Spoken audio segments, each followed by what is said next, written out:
బంగ్లాదేశ్లో హిందువులపై దాడులు నిరసిస్తూ వికారాబాద్ జిల్లా పరిగిలో హిందూ సంఘాల ఆధ్వర్యంలో బంద్ జరిగింది.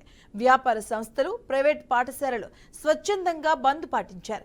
కొడంగల్ చౌరస్తా నుంచి తహసీల్దార్ కార్యాలయం వరకు సేవ్ హిందూస్ అంటూ నినాదాలు చేస్తూ హిందూ సంఘాలు, విద్యార్థులు భారీ ర్యాలీ నిర్వహించారు. అనంతరం పరిగి తహసీల్దార్కు మెమరాండం అందజేశారు.